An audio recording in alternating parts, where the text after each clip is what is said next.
Je suis paléoclimatologue, je travaille dans un gros laboratoire de recherche et j'ai également participé à la rédaction du dernier rapport du groupe intergouvernemental d'experts sur l'évolution du climat qui vient d'être rendu public. Valérie Masson, bonjour. Est-ce qu'on est sûr que la planète se réchauffe aujourd'hui? Alors ça, c'est une certitude. On le sait à partir du suivi par des stations météorologiques, par du suivi par satellite. La température de la Terre s'est réchauffée de 0,8 degrés en 100 ans.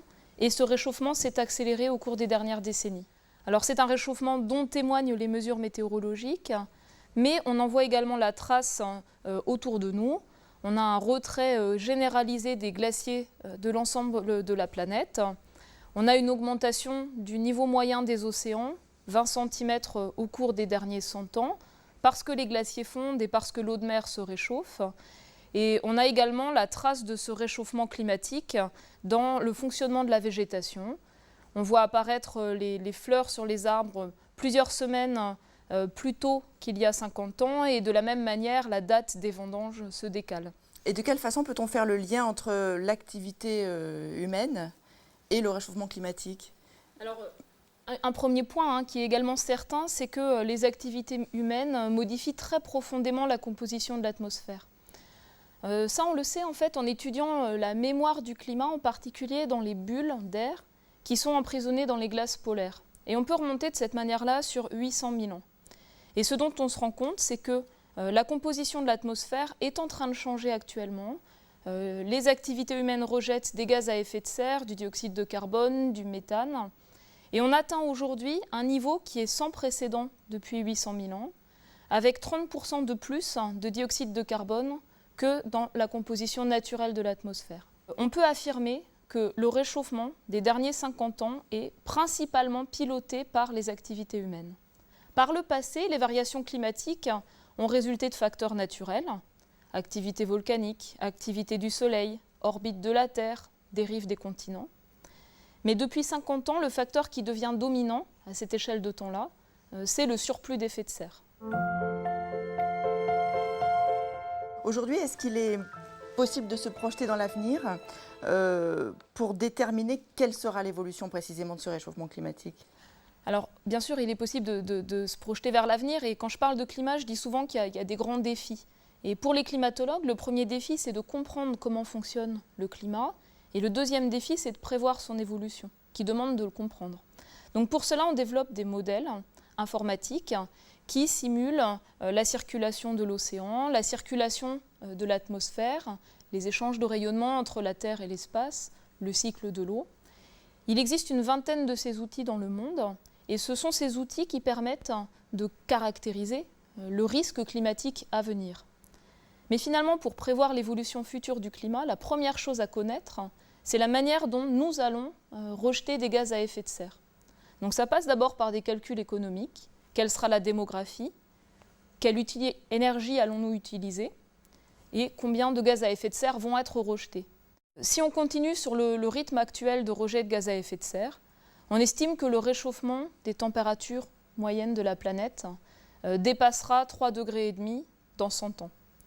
Si par contre, on déploie toute une batterie de stratégies, de technologies pour limiter les rejets de gaz à effet de serre, il est possible de contenir ce réchauffement à moins de 2 degrés. Et ce qui est important de bien percevoir, c'est que une partie du changement climatique est inéluctable. Parce que en fait, le dioxyde de carbone, le principal gaz à effet de serre que nous ajoutons à l'atmosphère, il a un temps de séjour dans l'atmosphère qui est de plusieurs siècles. Autrement dit, l'atmosphère d'aujourd'hui, elle résulte des activités humaines de notre génération et des générations antérieures. Et la composition de l'atmosphère actuelle va faire de toute manière varier le climat au cours des prochaines dizaines d'années.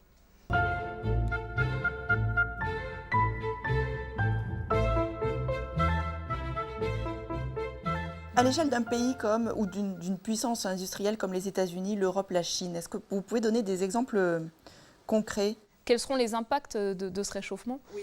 Alors bien évidemment, d'abord, le changement de température ne sera pas le même partout. Pour un réchauffement de la planète de 3 degrés, ce sera plutôt 2 degrés dans les océans tropicaux, plutôt 4 degrés en Europe, en Amérique du Nord et jusque 7-8 degrés au niveau de l'Arctique. Donc en Europe, un des risques majeurs, c'est certainement le risque de sécheresse prolongée sur le pourtour méditerranéen, une difficulté à refroidir les installations industrielles de type centrale de production d'électricité en été, et puis une diminution donc, du débit des rivières en été. Si on prend l'Amérique du Nord, on aura une situation très contrastée selon les régions, avec un risque de sécheresse extrêmement marqué du côté de la Californie en particulier, et probablement un risque d'ouragan plus intense sur la côte atlantique du côté de la Floride. La Chine a une diversité de climats. Elle va subir à la fois l'effet d'une fonte accélérée des glaciers, qui sont une source d'eau importante pour toutes les populations de l'ouest de la Chine, des changements dans l'intensité des précipitations tropicales dans les zones de mousson, et certainement une augmentation du risque d'aridification dans le centre de la Chine. Toute une facette de conséquences qui dépendent des régions, mais qui toucheront de manière évidente les populations, en particulier les populations les plus vulnérables. Je pense que c'est intéressant de prendre du recul. Et notre espèce humaine, elle s'est adaptée à des variations climatiques considérables, les glaciations par exemple. Le changement de température entre une période glaciaire et une période chaude, ça n'est que de 5 degrés et ça se produit en plusieurs millénaires. Donc le problème principal n'est pas tant le réchauffement que la vitesse à laquelle il va se produire, puisqu'on parle d'un réchauffement de plusieurs degrés en 100 ans. Et là, on voit que ça va poser des problèmes d'adaptation, en particulier pour les écosystèmes.